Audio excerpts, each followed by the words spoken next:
السلام علیکم ورحمۃ اللہ وبرکاتہ۔ السلام علیکم۔ السلام علیکم مفتی صاحب۔ وعلیکم السلام۔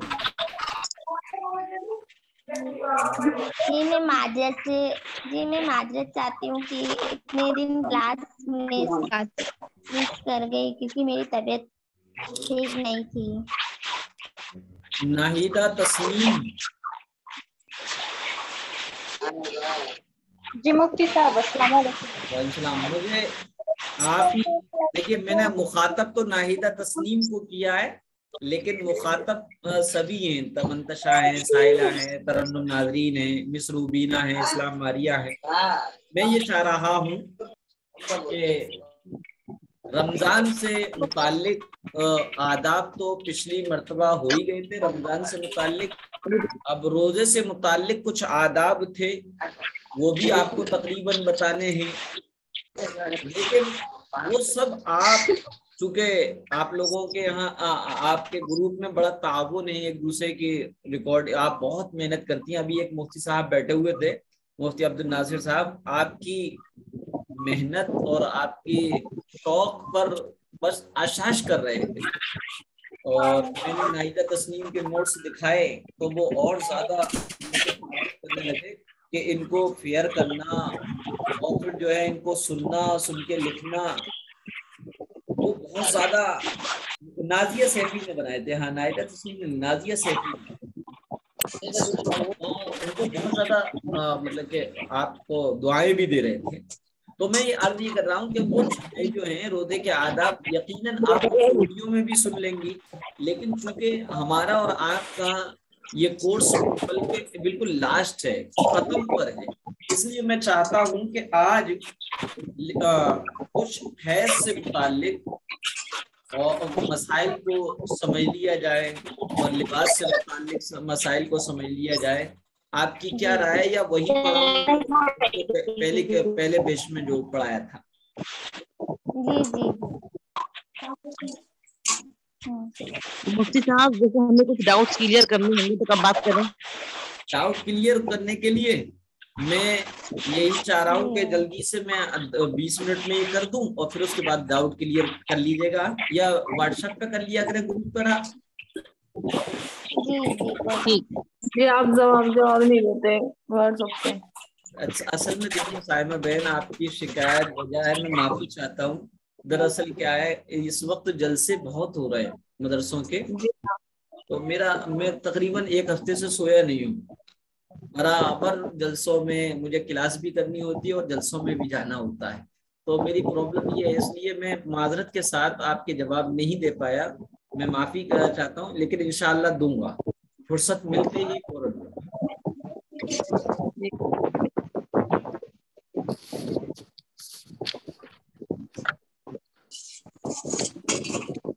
جی جواب نہیں دیا آپ لوگوں نے، کچھ پوچھا گیا؟ جی آپ کو جو بہتر لگے مفتی صاحب۔ جی مسجہ بہتر لگے پڑھا دیجیے۔ اچھا اچھا جی ہاں جی آپ کو بہتر لگے۔ اچھا، اس میں یہ ہے کہ میں دوسرے ہی مسائل لے لیتا ہوں جو کہ اہم ہیں،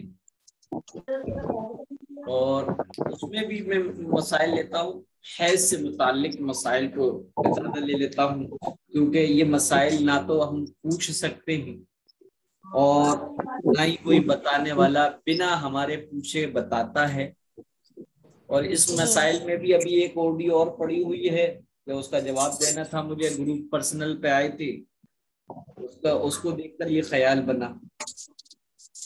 بہرحال حیض کے مسائل سے متعلق گفتگو ہوتی ہے۔ اللہ تبارک و تعالیٰ کا یہ نیچر ہے، اللہ تعالیٰ کا قانون ہے، قانون فطرت یہی ہے کہ اللہ تعالیٰ نے ہر مہینے عورتوں کو فطری طور پر جو خون آتا ہے اسے حیض کہتے ہیں۔ بخاری کی ایک شرح ہے فتح الباری، اس میں ایک ضعیف روایت میں یہ ثابت ہے کہ حضرت آدم اور حضرت حوا جب جنت میں پہنچ گئے اور ان سے یہ کہا گیا کہ دیکھو تم اس پیڑ کے قریب مت جانا، ولا تقربا هذه الشجرة، تم اس پیڑ کے قریب مت جانا، اگر تم اس پیڑ کے قریب چلے گئے تو نقصان اٹھانے والے یا ظلم و زیادتی کو گناہ کرنے والے، لغزش اور خطا کرنے والوں میں سے ہو جاؤ۔ قرآن میں صرف اتنا ہی۔ احادیث میں اس کی تشریح ملتی ہے کہ شیطان کے بہکاوے میں آ کر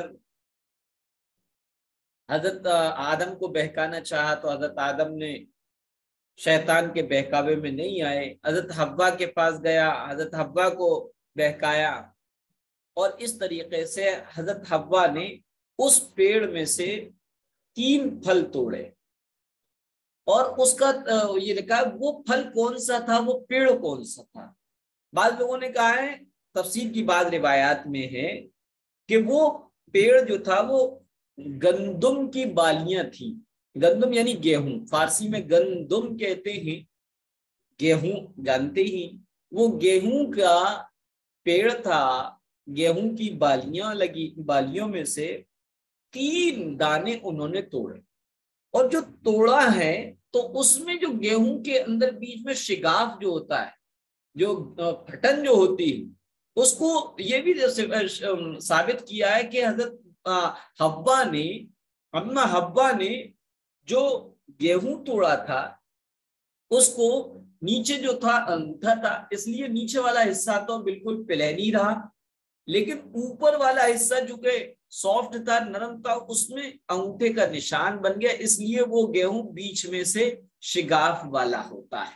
بہرحال 3 دانے توڑے، جس میں سے ایک دانہ حضرت آدم علیہ السلام نے کھائے اور اما حوا نے 2 کھائے، اور یہ 2 اس لیے کھائے کہ حضرت آدم منع کر رہے تھے، لیکن اما حوا بولی دیکھو میں 2 کھا رہی ہوں، تم ایک بھی نہیں کھا سکتے۔ اب چونکہ ہوم منسٹر کا معاملہ تھا، بہرحال حضرت آدم نے کھا لیا، اور پھر جو ہے جنتی لباس ان کے جسموں سے اتر گئے، جنتی لباس ان کے جسموں سے اتر گئے۔ بعض روایتوں میں آتا ہے کہ غلاظت کر لی، حالانکہ یہ صحیح روایتوں میں نہیں آتا، بلکہ قرآن کریم میں یہ آتا ہے کہ ان کو شیطان نے بہکا دیا اور وہ اللہ کی حکم کی نافرمانی کر بیٹھے اور ان کے جنتی لباس چھین لیے۔ بعض جن روایتوں میں غلاظت کا معاملہ آتا ہے وہ وہی تک ہے، لیکن عوام نے اس کو اپنی طرف سے بڑھا دیا کہ آپ نے کونے میں غلاظت کر دی، اور پھر جو ہے 2 پیر خنزیر کے جنتی ہیں، کیونکہ وہ 2 پیر رکھ کر اس نے وہ جو بی بی حوا نے اور بابا آدم نے جو غلاظت کی تھی اس کو چاٹا ہے۔ یہ بکواس، اور ایسی سوچ رکھنا، ایسے یقین اور عقیدہ بنا لینا، یہ اللہ تبارک و تعالیٰ کو مجبور اور بے بس سمجھنا ہے، کیونکہ ہمارا عقیدہ ہے، قرآن کہتا ہے ان اللہ علی کل شیء قدیر، اللہ ہر چیز پر قدرت رکھتا ہے، طاقت رکھتا ہے، یعنی وہ ہر چیز کر سکتا ہے۔ لہذا یہ کہنا کہ 2 پیر جنتی ہیں اور اس نے کیا ہے وہ 2 پیر رکھ کر جنت وہ غلاظت چاٹی یا کھائی، تو یہ بالکل غلط ہے، کیونکہ پھر تو اللہ کا محتاج ہونا لازم آئے گا۔ حالانکہ اللہ تعالیٰ تو کسی خوشبو کو بدبو میں بدل دے اور بدبو کو خوشبو میں بدل دے، اللہ اپنی طاقت سے کر سکتا ہے۔ دوسرا، عقلی اعتبار سے بھی یہ چیز صحیح نہیں معلوم ہوتی، کیونکہ کوئی بھی بندہ اگر اس کو کہیں پوٹی لگتی ہے اور کہیں کوئی انتظام نہیں ہوتا تو وہ چھپ کے کسی کونے میں کرتا ہے، اور جب مان کے چلو اگر کرا ہے تو کسی کونے میں کرا ہوگا، اور کونے کی چیز کو پوٹی کو صاف کرنے کے لیے 2 پیر کی نہیں بلکہ 4 پیروں سے اندر جانا چاہیے تھا، دروازے پہ تو کوئی نہیں کرے گا۔ بہرحال پتہ چلا کہ سرے سے یہی قصہ ہی من پڑا۔ تو سب سے پہلے وہ اللہ کی نافرمانی ہوئی، اس کے نتیجے میں لباس چھین لیا۔ چنانچہ آج بھی مشن کے طور پر بنت آدم سے، بنت حوا سے، بناتے آدم سے، بنت مانے لڑکی کے آتے ہیں انگریزی اور عربی میں، جیسے کہ انگریزی میں ڈاٹر آتا ہے اسی طرح بنت آتا ہے، بنت آدم، بنت حوا، اسی کی جمع ہے بنات. تو بنت حواؤں سے اور بنت آدم کے لباس کو چھینا جا رہا ہے اور کم سے کم کیا جا رہا ہے. میرا لباس سے متعلق بھی بات کروں گا، لیکن میں کہہ رہا تھا کہ جب حضرت حوا نے جو 2 دانے توڑے، ان 2 دانوں کو جب دبایا تو اس میں سے ایک میں پانی نکلا اور ایک میں خون نکلا. اللہ تعالیٰ نے، دیکھیے ضعیف روایت ہے، میں اس کو بارہا اس کو ذکر کر رہا ہوں، تفسیر میں اسرائیلی روایات کو تمام روایتیں کہلاتی ہیں جو پیارے آقا حضرت محمد مصطفیٰ صلی اللہ علیہ وسلم سے پہلے کی امتوں کے واقعات جن واسطوں سے، جن ذریعوں سے آئے ہیں، ان واقعات کو اسرائیلی روایت کہتے ہیں. کیوں؟ اس دور میں کتابوں میں رد و بدل ہوئی، تحریف ہوئی، تو ہو سکتا ہے جو تاریخی جو باتیں ہوتی ہیں اس میں تبدیلی کا زیادہ امکان ہے. اس لیے اسرائیلی روایت جب ہم سنیں تو اس کے لیے ہمیں حکم دیا گیا ہے کہ نہ تو اس کی تصدیق کریں نہ ان کو جھٹلائیں. بس یہ ہے کہ بھئی اس پر اس کو بالکل سرے سے انکار بھی نہیں کرنا. ہاں، انکار جب کیا جا سکتا ہے جبکہ وہ شریعت اور قرآن اور حدیث کے کسی حکم کے بالکل اپوزٹ ہو تو اس کا انکار کیا جائے. اور اگر اپوزٹ نہیں ہے، تاریخی بات ہے، تو اس کی نہ تصدیق کرنی ہے نہ تکذیب کرنی ہے، کیونکہ بھئی ہم تو مکلف ہیں اپنے پیارے آقا حضرت محمد مصطفیٰ صلی اللہ علیہ وسلم کی شریعت پر عمل کرنے کے. کیونکہ آپ کی شریعت آ گئی تو سب شریعتیں منسوخ ہو گئی، ختم ہو گئی، رد ہو گئی. اب تو امت محمدیہ کو محمد صلی اللہ علیہ وسلم کی شریعت پر عمل کرنے کا حکم دیا گیا، مکلف بنایا گیا. تو وہ جو 2 دانے اماں حوا نے توڑے تو اس میں سے ایک میں پانی نکلا اور ایک میں خون نکلا. اللہ تعالیٰ نے دونوں چیزوں کو اماں حوا سے یہ کہا کہ تمہاری جنس اور تمہاری اولاد کو یہ 2 چیزیں مسلط کی جاتی ہے. چنانچہ خاتون کی عادت ہوتی ہے کہ آنکھوں میں ذرا سی دیر میں پانی آ جاتا ہے، ذرا کوئی ڈانٹ دے فوراً رونے بیٹھ جاتی ہے. اور دوسرے دانے میں جو خون نکلا تھا وہ اسی کا لوگوں نے جوڑا ہے کہ اللہ تبارک و تعالیٰ نے فطری طور پر جو ہے ہر مہینے میں جو خون آتا ہے اسی کی دین. لیکن بہرحال ان کی تصدیق نہیں کرنا ہے، بس یہ ہے کہ اللہ تعالیٰ کا ایک نظام ہے، ہمیں اللہ کے نظام پر راضی رہنا ہے. بعض لوگوں کو ایسے وقت غصہ آتا ہے کہ کاش لڑکے ہوتے، کاش نبی کے زمانے میں ہوتے. نہیں، اس طرح نہیں کہنا چاہیے. اللہ کو جو فیصلہ منظور تھا اس فیصلے پر راضی رہنا یہ ایمان والے کی شان ہے، اور اس کا ایمان تقاضا بھی کرتا ہے کہ ہم اللہ کے فیصلے پر بلا چو چرا اس کو تسلیم کر لیں اور اس پر راضی رہے اور کہیں رضیت باللہ ربا وبمحمد النبیہ وبالاسلام دینا، کہ میں راضی ہو گئی اللہ سے رب ہونے کے اعتبار سے، اور میں راضی ہوں محمد صلی اللہ علیہ وسلم کو نبی ماننے کے اعتبار سے، اور میں وبالاسلام دینا اور اسلام سے راضی ہوں اپنے دین ہونے کے اعتبار سے. اور یہی 3 سوال ہوں گے: من ربو کا، من نبیو کا، ما دینو کا، کہ تمہارا رب کون ہے، تمہارا نبی کون ہے، تمہارا دین کیا ہے. اسی میں رکھا ہے، تینوں کے جواب اسی میں ہیں. بہرحال تو یہ اسرائیل کی روایت ہے. تو میں کہہ رہا تھا لباس سے اوپر، تو لباس جو ہے مختلف حیثیت سے بڑی اہمیت کا حامل ہے. لباس سے عورت کے کردار اور صفات کا پتہ چلتا ہے. شریف اور نیک عورتوں کا جو لباس پہننے کا جو طریقہ ہوتا ہے اور جو پہناوا ہوتا ہے، لوگ نیک اور لوگ دیکھ کر اس کو نیک اور شریف عورت سمجھتے ہیں. بری عورتوں کا لباس پہننے سے لوگ بری عورت سمجھتے ہیں. لباس کے اثرات اخلاق اور عادات پہ بھی پڑتے ہیں. جیسے لباس ہوگا ویسی اثرات بھی مرتب ہوں گے. اور اس میں اس وقت میں بہت اچھی طریقے سے دیکھ رہا ہوں، میرا اپنا ذاتی تجربہ ہے کہ جن بچوں کو ہم ٹیڑھے میڑھے کپڑے اب جو چل رہے ہیں، وہ کپڑے ایسے ہیں کہ ادھر سے لٹکے ہوتے، اوپر سے سر کے ہوتے، فراق وغیرہ، وہ کپڑے ٹیڑھے میڑھے، ان کا مزاج پر بڑا اثر پڑتا ہے. جو ہے بچوں کے مزاج میں سیدھا پن نہیں ہوتا، ٹیڑھا پن کیوں آتا ہے؟ کپڑوں کے اثرات ان پر پڑتے۔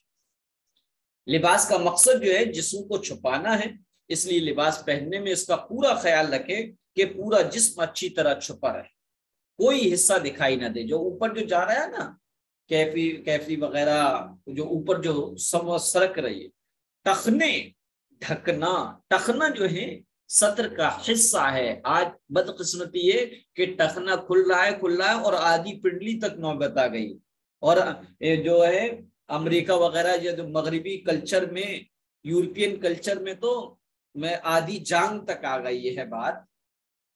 بہرحال پورا حصہ چھپا رہنا چاہیے، کوئی حصہ دکھائی نہ دے۔ اور پیارے آقا حضرت محمد مصطفیٰ صلی اللہ علیہ وسلم فرمایا بدترین شخص وہ ہے جس کی طرف قیامت کے دن اللہ تبارک و تعالی نظر رحمت نہیں فرمائے گا، وہ جو دنیا میں رہتے ہوئے بغیر کسی ضرورت کے اپنا سطر دوسروں کو دکھایا کرتا تھا یا دوسروں کا سطر دیکھا کرتا۔ لہذا اسلام نے کوئی خاص لباس تو نہیں بتایا، البتہ لباس اور کپڑوں سے متعلق کچھ ہدایتیں دی۔ پہلی ہدایت یہ، لباس اتنا بڑا پہننا چاہیے، کپڑے اتنے بڑے ہونے چاہیے کہ چہرے، ہتھیلی اور قدم کے علاوہ، چہرہ، ہتھیلی اور قدم کے علاوہ سارا جسم ڈھک جائے۔ ایسا لباس پہننا جائز نہیں جس میں کلائی، یہ یہاں تک آپ آستینیں ہوتی ہیں، یا وہ آستینیں چل رہی ہیں جو ہاتھی کے کان والی ہیں، جو ہاتھ اونچا کرو تو ہاتھ یہاں تک کھل جاتا ہے۔ ایسا لباس پہننا جائز نہیں ہے جس میں کلائی، سینہ، پیٹھ یا کمر یا سر یا چوٹی یا پنڈلی یا جسم کا کوئی اور حصہ کھلا رہے۔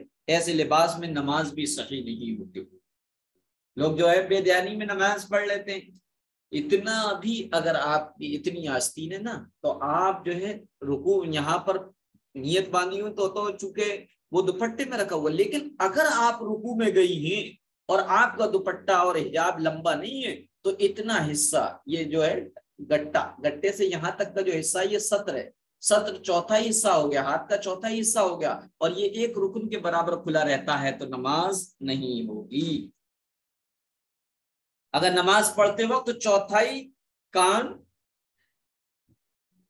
یا چوتھائی کلائی بتائیے 1/4 یا چوتھائی پیٹھ، یہ چاک بہت چھوٹے چھوٹے ہوتے، یا چوتھائی چٹیا بعض لوگوں کی لمبی ہوتی ہے، تو میں نے کہا تھا پف کر کے فولڈ کر کے یہاں پر رکھ لیں، یا اس کو جھمپر کے اندر ڈال لیا کریں۔ اتنی چوٹی باہر نکل رہی ہے، نماز نہیں ہوگی۔ یا کسی پارٹس آف باڈی کا چوتھائی حصہ کھل جائے اور اتنی دیر کھلا رہے جتنی دیر میں 3 مرتبہ رکوع کی تسبیح یعنی سبحان ربی العظیم کہی جا سکے تو نماز فاسد ہو جائے گی۔ لباس ڈھیلا پہننا چاہیے، ایسا چست اور فٹ لباس پہننا جائز نہیں جو بدن سے چپکا رہے اور بدن کی بناوٹ، اس کا نشیب و فراز دکھائی دے۔ ایسے لباس میں اگر چست لباس ہے تو نماز تو ہو جاتی ہے لیکن نماز بھی مکروہ ہوتی ہے۔ لباس موٹے کپڑے کا پہننا چاہیے، ایسا باریک اور پتلا کپڑا پہننا جائز نہیں ہے جس سے اندر کا بدن نظر آئے۔ ایسے لباس میں بھی نماز درست نہیں ہوتی۔ بہت سی عورتیں باریک دوپٹے میں نماز پڑھتی ہیں جبکہ اس میں نماز صحیح نہیں ہوتی۔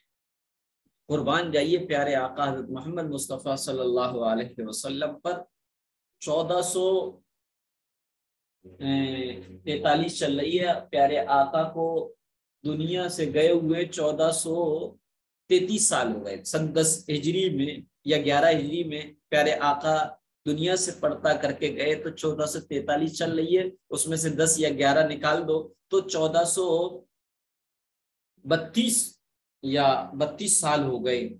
1432 سال پہلے پیارے آقا نے فرمایا تھا کہ قرب قیامت میں کچھ خواتین، کچھ عورتیں ایسی ہوں گی جو لباس پہننے کے باوجود ننگی نظر آئے، اور ہو بہو ٹرانسپیرنٹ لباس چل رہے ہیں اور نیٹ چل رہا ہے اور نہ جانے کیسے کیسے لباس چل رہا ہے۔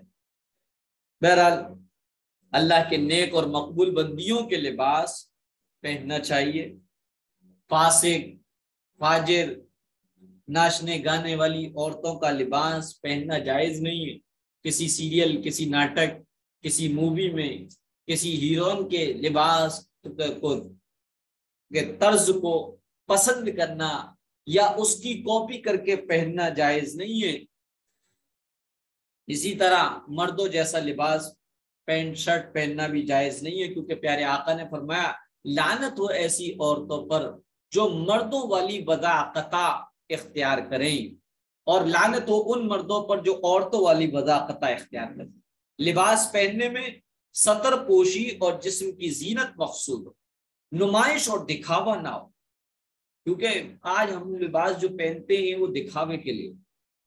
پیارے آقا نے فرمایا جو دکھاوے کے لیے کپڑے پہنے گا اس کو اللہ تعالیٰ قیامت کے دن ذلت کا لباس پہنا ہے.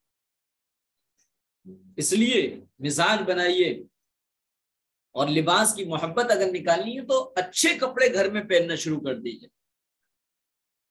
ہم لوگوں نے جو کر رکھا ہے نا کہ اچھے کپڑے باہر کے لیے اور بیکار پھٹے سٹے کپڑے گھر کے لیے، یہ میرڈ جو شادی شدہ ہیں ان کے لیے تو قطعاً جائز نہیں ہے. وہ تو اچھے سے اچھا بن سنور کر اپنے شوہر کے لیے رہے، یہ زیادہ اہم ہے بجائے کسی فنکشن میں سجنے سنورنے کے. آج حال یہ کہ ہم گھر پہ بہت ویسے رہتے ہیں برے حال میں.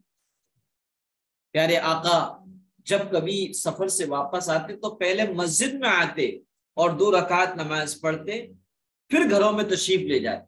اور یہی حکم اپنی امت کے مردوں کو دیا. اس میں ایک باریک میسج یہ تھا تاکہ محلے کی مسجد میں آ جائیں گے تو خبر بچوں کے ذریعے سے پتہ لگ جائے گی.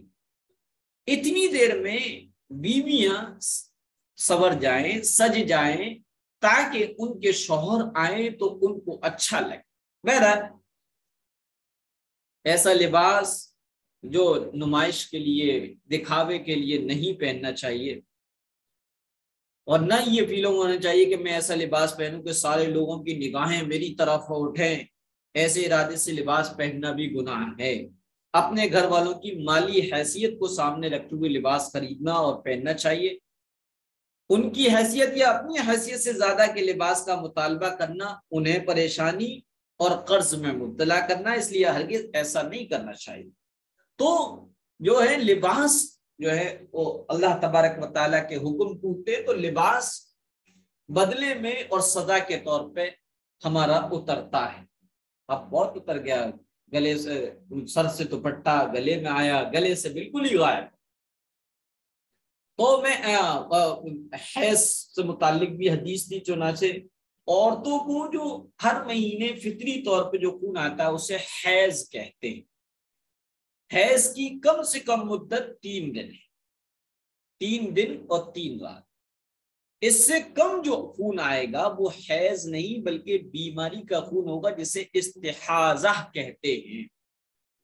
مثلا کسی عورت کو 3 مارچ کو شام 6 بجے خون آنا شروع ہوا اور 5 مارچ کو صبح 6 بجے خون مکمل بند ہو گیا تو یہ حیض کا خون شمار نہیں ہوگا، کیونکہ 3 دن اور 3 رات مکمل نہیں ہوئے، اسے استحاضہ کہیں گے.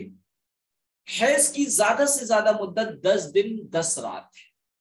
اس مدت کے بعد جو خون آئے گا وہ حیض نہیں، استحاضہ کہلائے. مثلا کسی عورت کو 10 رمضان کو رات 9 بجے خون آنا شروع ہوا اور 22 رمضان تک جاری رہا، تو 20 رمضان کی رات 9 بجے تک تو 10 دن حیض کے پورے ہو گئے، یہ حیض شمار ہوں گے. اس کے بعد جو آنے والا ہے خون ہے جو 22 رمضان تک آئے، 21 اور 22 میں جو خون آ رہا ہے وہ جو ہے حیض نہیں ہے، استحاضہ کا ہے. اس میں حکم یہ ہے کہ 20 رمضان کو 9 بجے نہائے اور نہا کر نماز پڑھنا شروع کر دے، کیونکہ حیض کا جو بیماری کا خون جسے استحاضہ کہتے ہیں اس میں نماز معاف نہیں، اس میں روزہ معاف نہیں، اس سے ناپاک نہیں ہوتے، یعنی اس سے غسل واجب نہیں ہوتا، بلکہ ہر نماز کے لیے وضو کر کے نماز پڑھیں. اب اسی طریقے سے ایک اہم مسئلے پوائنٹ والا، اس مسئلے کو آپ اگر سمجھ لی تو بہت سارے مسئلے حل ہو جائیں گے۔ دو حیضوں کے درمیان کم سے کم پاکی کی جو مدت ہے، پاکی کی جو عرصہ ہے، دن ہے، وہ 15 دن۔ مثلا فروری میں ہمیں 25 فروری میں ہم نہا کر پاک ہوئے، پھر 10 مارچ میں ہمیں آنے لگا، تو اب ہم دیکھیں گے کہ بیچ میں کتنے دن، بتائیے 10 مارچ میں جو تک اور 25 فروری سے 10 مارچ تک کے جو درمیان کتنے دن ہیں؟ 15 دن سے زیادہ ہیں۔ لہذا اب جو 10 مارچ میں جو خون آئے گا وہ کتنے، 25 اور 3 28 فروری 28 کا 29 کا ہوتا ہے 14 دن کی، تو لہذا یہ جو 10 مارچ کو جو آ رہا ہے یہ استحاضہ کا نہیں ہوگا۔ کیوں؟ کیونکہ دونوں خونوں کے درمیان کم سے کم 15 دن ہونا چاہیے، اور یہاں 15 دن سے کم ہے، لہذا اگر 15 دن سے کم ہے تو دوسرا آنے والا یہ بیماری کا خون استحاضہ کا ہوگا، حیض کا نہیں ہوگا۔ زیادہ کی کوئی حد نہیں، پاکی کے زیادہ دن ایسے ہو سکتا ہے کہ کسی کو 1 مہینہ آیا اور مسلسل 2-3 سال تک نہیں آیا، یا 2 4 5 6 مہینے تک نہیں آیا، کیونکہ دو حیضوں کے درمیان پاکی کی زیادہ مدت کی کوئی حد نہیں۔ تو اب اس کو سمجھ لیا تو اس کو اور مثال سے سمجھیے گا۔ مثلا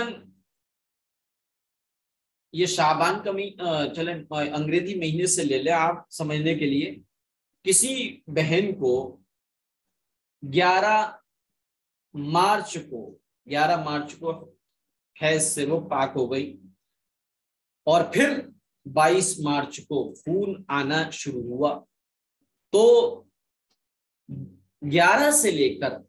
11 مارچ سے 22 مارچ تک کے درمیان جو ہے 15 دن سے کم ہے، لہذا یہ 22 مارچ کو جو آ رہا ہے یہ حیض نہیں ہو سکتا، بلکہ اسے استحاضہ کہیں گے۔ یہ سمجھ لیا۔ اگر کسی بہن کو 3 4 یا 5 دن حیض آنے کی عادت ہے، اس میں عادت بھی ہوتی ہے، عادت کا مطلب یہ کہ ہر ایک کی ایک مسلسل عادت ہو جاتی ہے کہ ہر مہینے 7 دن یا 10 دن آتے ہیں۔ اگر کسی بہن کو 3 دن یا 4 دن یا 5 دن حیض آنے کی عادت ہے، یعنی حیض کے دن متعین اور فکس ہیں، پھر کسی مہینے میں عادت متعینہ، جو عادت خاص تھی متعین دن اس سے زیادہ خون آ جائے، مگر 10 دن سے زیادہ نہ بڑھے بلکہ 10 دن کے اندر رہے، تو شریعت یہ کہے گی کہ اب ان کی عادت بدل گئی ہے اور 10 دن مکمل یہ حیض کے شمار ہوں گے۔ اگر کسی عورت کو 3 یا 4 دن حیض کی عادت تھی مگر کسی مہینے میں 10 دن سے زیادہ خون آتا رہا، تو شریعت یہ کہے گی کہ عادت کے دنوں کے علاوہ جتنے دن بڑھے ہیں وہ سب کے سب جو ہیں استحاضہ ہیں۔ جو عادت کے 5 یا 4 دن تھے ان کو چھوڑ کر جو باقی دن ہیں، ان باقی دنوں میں جو نمازیں نہیں پڑھی ہیں ان نمازوں کی قضا کرنی پڑے گی۔ مثلا اس کو اور اچھی طریقے سے سمجھ لیں، 3 یا 4 5 یا 7 دن کی عادت تھی مگر کسی مہینے میں 10 دن سے زیادہ خون آ جائے تو عادت کے دنوں کے علاوہ بقیہ دنوں کا خون حیض شمار نہیں ہوگا۔ مثلا ہر مہینے 5 تاریخ سے 9 تاریخ تک حیض آتا تھا، لیکن مارچ کے مہینے میں 17 تاریخ تک خون آیا تو 9 تاریخ تک تو حیض شمار ہوگا، اور 9 تاریخ کے بعد خون استحاضہ شمار ہوگا، کیونکہ اب یہ 10 دن سے اوور ہو گیا ہے۔ لہذا مدت حیض میں ہر وقت اور ہر دن خون کا آنا ضروری نہیں۔ مدت کے اندر بعض ایام میں خون نہ آئے اور آخری دن میں آ جائے، تو ان جو بیچ میں مثلا کسی کی 5 دن عادت ہے، 1 دن آیا، دوسرے دن نہیں آیا، تیسرے دن نہیں آیا، چوتھے دن نہیں آیا اور 5ویں دن آیا، تو جو یہ پہلے اور 5ویں دن آ رہا ہے اور 3 دن بالکل نہیں آ رہا، جو بیچ میں جو درمیانی دن میں یہ بھی حیض ہی کے احکام میں شمار ہوں گے۔ مثلا اس کو اور مثال سے سمجھیں کسی عورت کو 9 اور 10 تاریخ کو حیض آیا اور 11 تاریخ کو بند رہا، پھر 12 تاریخ کو حیض آیا، تو 11 تاریخ بھی حیض ہی میں شمار ہوگی۔ تو یہ جو ہے حیض سے متعلق تھے۔ اب حالت حیض سے متعلق کچھ احکام ہیں۔ حیض کی حالت میں نماز پڑھنا جائز نہیں، اس حالت میں نمازیں بالکل معاف ہو جاتی ہیں، ان کی قضا بھی ذمے میں نہیں رہتی۔ البتہ میں نے ایک عمل بتایا تھا کہ عورتوں کے لیے مستحب ہے کہ نماز کے اوقات میں، 5 نماز کے وقتوں میں وضو کر کے تھوڑی دیر جانماز پر بیٹھ کر، یہاں پر میں جو کہہ رہا ہوں وہ سمجھ لیجیے گا۔ بعض لوگ کہتے ہیں جانماز پر بیٹھیں گے، او توبہ توبہ، نہیں، جانماز پر بیٹھ سکتے ہیں، جانماز پر وہ چیز لگ تھوڑی جائے گی۔ تو جانماز پر بیٹھ کر استغفار، درود شریف اور تسبیح پڑھ لیا، چاہے انگلی پہ پڑھ لیں، اور تسبیح بھی پکڑ سکتے ہیں، کوئی منع نہیں ہے تسبیح پکڑنا، کیونکہ تسبیح کے لیے وضو کا ہونا اور پاک ہونا شرط نہیں ہے، لہذا تسبیح پکڑ کر بھی پڑھ سکتے ہیں۔ اس سے کیا ہوگا؟ نماز کا اہتمام باقی رہے گا اور پاکی کے بعد نماز پڑھنے میں سستی نہیں آئے گی۔ تیسرا فائدہ یہ کہ ہمیں دیکھنے والا، ہمارے گھر میں چھوٹے چھوٹے بچے، ان کو ایٹومیٹک سیکھ مل جائے گی اور ان کی بدگمانی نہیں ہوگی کہ اماں بھی نماز چھوڑ دیتی ہیں، ہم سے کہتی ہیں خود پڑھتی نہیں ہیں، بلکہ کیا ہے، پتہ احساس ہو جائے گا کہ ہاں وضو بھی کیا ہے، جانماز بھی بچھائی ہے، اس وقت یہ عمل کیا ہے، اور ہمارے یہاں کوئی نیا آنے والا بھی ہم سے بدگمان ہو کر نہیں جائے گا کہ یہ نماز چھوڑتی۔ حیض کی حالت میں روزہ رکھنا جائز نہیں ہے، جتنے دن روزے آپ کے اس میں گزریں روزے نہ رکھیں، لیکن اللہ کے واسطے کھایا بھی نہ کرے، کھایا کرے تو خاموشی سے چھپ چھپا کر کھایا کرے، ورنہ میں بچوں کو پڑھاتا ہوں، بچے مجھ سے آ کر کہتے ہیں ہم مفتی صاحب مما روزہ نہیں رکھتی، اپی روزہ نہیں رکھتی، وہ کھا رہی تھی، ہم کیسے روزہ رکھیں؟ تو اس لیے روزے حیض کی حالت میں روزہ رکھنا جائز نہیں ہے، لیکن خود احترام کیا کریں۔ بچوں کی ایٹومیٹک تربیت کیا ہوتی، بچہ تو دیکھ کر سیکھتا ہے، لہذا کہ اس کا خیال رکھا کر، لیکن بعد میں ان کی قضا روزوں کی رکھنا لازم اور ضروری۔ کیوں؟ کیونکہ روزوں کی قضا میں سہولت تھی، رمضان کے سال میں 1 مہینے کے روزے فرض ہے، اگر 7، 8، 10 چھوٹے تو ان کو رکھنے کے لیے پورے 11 مہینے میں پڑھیں۔ اچھا، نمازیں بالکل معاف ہے، نہ اس وقت پڑھی جائیں گی نہ بعد میں قضا پڑھی جائے گی۔ کیوں؟ کیونکہ اس میں مشقت تھی، پریشانی تھی، کیونکہ اگر 8 دن کی نمازیں چھوٹی تو 8 پنجے 40 نمازیں یہ، اور دن بچے ہیں 22 دن بچے، 22 دن کی وقتیہ نمازیں اور 40 نمازیں یہ، اور پھر گرہستی، بچوں کو سنبھالنا، جھاڑو پوچھا، برتن ہنڈیا وغیرہ کرنا۔ اور اللہ تعالیٰ نے قرآن کریم میں فرمایا لا یکلف اللہ نفسا الا وسعہا، ہم نے انسان کو اتنے ہی کرنے کا حکم دیا جتنا اس کی طاقت میں تھا، اس لیے نمازیں بالکل معاف۔ حالت حیض میں قرآن کریم کی تلاوت کرنا، اسے غلاف کے بغیر ہاتھ لگانا جائز نہیں، قرآن کریم کو دیکھ کر پڑھنا، ہاتھ لگا کر پڑھنا یا بنا ہاتھ لگائے زبانی پڑھنا حیض کی حالت میں منع ہے، اور قرآن کریم کو غلاف کے بغیر چھونا، جیسے یہ ایک غلاف تو وہ ہوتا ہے جو اس کے ساتھ چپکا ہوا ہوتا ہے، ایک غلاف وہ ہوتا ہے جسے جزدان کہتے ہیں، جزدان کے ساتھ پکڑ سکتے ہیں، لیکن بلا ضرورت کیا ہے قرآن کریم کو ہی نہیں بلکہ سپارے کو یا کسی ایسے ٹکڑے پر جس پر قرآنی آیت لکھی ہے، کوئی کٹوری ہے یا کوئی گلاس وغیرہ یا کوئی بھی برتن ہے جس پہ قرآنی آیت لکھی ہوتی ہے، اس کو بھی نہیں چھونا چاہیے۔ حالت حیض میں بیت اللہ شریف کا طواف کرنا بھی منع ہے، کیونکہ طواف جو ہوتا ہے وہ مسجد حرام میں ہوتا ہے، اور حیض کی حالت میں مسجد میں جانا منع ہے، اور کسی بھی مسجد میں داخل ہونا جائز نہیں۔ لوگ نادانی میں اگر مسئلے نہ بتائے جائیں، بہت سے لوگ مسجدوں کے طاق بھرنے، گلگلوں سے طاق بھرنے کے لیے آتے ہیں اور ایسے ہی چلے جاتے۔ حالت حیض میں مسنون دعاؤں کو پڑھنا جائز، کھانے پینے کی دعا، سونے کی، گھر سے نکلنے کی، بازار میں جانے کی جو دعائیں ہیں وہ جائز ہیں۔ اسی طرح قرآن میں جو دعائیں ہیں انہیں بھی دعا کے مقصد سے پڑھنا جائز ہے، جیسے ربنا آتینا فی الدنیا، ربنا سے جتنے بھی چہل ربنا ہیں وہ ان کو دعاؤں کی نیت سے پڑھ سکتے۔ حالت حیض میں ہم استری صحبت جماع بھی منع ہے اور بلکہ حرام ہے. اور اللہ تبارک و تعالیٰ نے اپنی بندیوں سے زیادہ محبت رکھنے کی بنیاد پر یہ فرمایا کہ نہیں، ان دنوں میں من اچاٹ ہوتا ہے، طبیعت لگتی نہیں ہے، بوجن سی رہتی ہے، ان کو تکلیف ہوگی، اس لیے کیا ہے منع فرما دیا. حالت حیض میں دینی کتابوں کا مطالعہ کرنا، فضائل اعمال، منتخب احادیث یا کوئی بھی دینی کتاب ہے ان کو پڑھنا یا ان کو پڑھانا یا ان کو چھونا جائز ہے، لیکن ان کتابوں میں جہاں بھی قرآن کی آیت لکھی ہو اس جگہ ہاتھ لگانا اور اسے پڑھنا جائز نہیں. حالت حیض میں عورت کا جھوٹا، اس کا پسینہ اور اس کا بنایا ہوا کھانا سب پاک، اور اس کے ساتھ کھانا پینا بھی درست ہے. بعض لوگ جو ہیں بڑا برا سلوک کرتے ہیں اور بالکل الگ تھلگ کر دیتے ہیں، رسوئی میں اور کچن گھر میں نہیں جانے دیتے. یہ غیروں کے طریقہ ہے.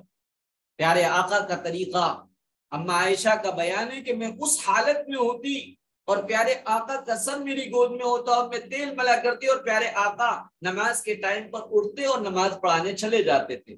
تو آنکھ کا اما عائشہ کی گود میں لیٹا ہونا اس بات کی علامت ہے کہ ان کے ہاتھ کا چھونا یا ان کا پسینہ، ان کے ساتھ کھانا، ان کے ساتھ بیٹھنا، یہ سب جائز. کپڑے بھی پاک جبکہ اس میں خون یا ناپاکی کا دھبا نہ لگا ہو. بعض بہنیں ناپاکی کے دنوں میں جتنے کپڑے ہوتے ہیں، جتنے استعمالی چیزیں ہوتی ہیں، حتیٰ کہ برقع، پرس وغیرہ سب پاک ہونے کے بعد دھلتی ہیں. یہ بالکل غلط ہے. وہی کپڑے ناپاک ہوں گے جس پر داغ یا دھبا لگ جائے گا. جب حیض مکمل بند ہو جائے فوراً غسل کر کے نماز شروع کر دیں. یہ جو لوگوں نے کہہ رکھا ہے جمعرات میں نہیں نہاتے، بدھ میں نہیں نہاتے، یہ بالکل غلط ہے. کہیں کسی بھی حدیث سے ثابت نہیں. پاک ہو گئی آپ نہائیے گا. پاک ہونے کے بعد غسل اور نماز میں کوتاہی بالکل نہ کریں. بعض خواتین 4 5 دن حیض مکمل بند ہونے کے باوجود 7 دن تک یعنی اپنے آپ کو ناپاک سمجھتی ہیں اور نماز نہیں پڑھتی. یہ خیال بالکل سراسر غلط ہے اور جہالت ہے. جب مکمل حیض بند ہونے کے بعد اگر نماز کا صرف اتنا وقت باقی ہے جتنی دیر میں غسل کر کے صرف اللہ اکبر یعنی تکبیر تحریمہ کہی جا سکتی ہے تو اس پر اس وقت کی نماز فرض ہو گئی. مطلب یہ کہ اب اس کی قضا کرے جس کی بعد میں قضا کرنا ہے. اور بیماری کا جو خون 10 دن سے زیادہ اور 3 دن سے کم آتا ہے اس کو استحاضے کا خون کہتے ہیں. استحاضے کا خون زخم اور پھنسی تھوڑے کے خون کی طرح ہے. زخم کے خون کے جو احکام ہے وہی استحاضہ کے احکام ہیں. جن دنوں کے خون کو استحاضہ قرار دیا جائے عورتیں ان دنوں کی نمازیں اور روزوں کو نہ چھوڑیں. جن دنوں کے خون کا استحاضہ ہونا کئی دن کے گزرنے کے بعد معلوم ہو کہ یہ تو استحاضہ کے تھے تو ان دنوں کی نمازوں کی قضا کریں. یہ وہ چیزیں تھی جو آپ کو بتا دی گئی. اب آپ اس سے متعلق کچھ پوچھنا چاہیں تو پوچھ سکتے ہیں.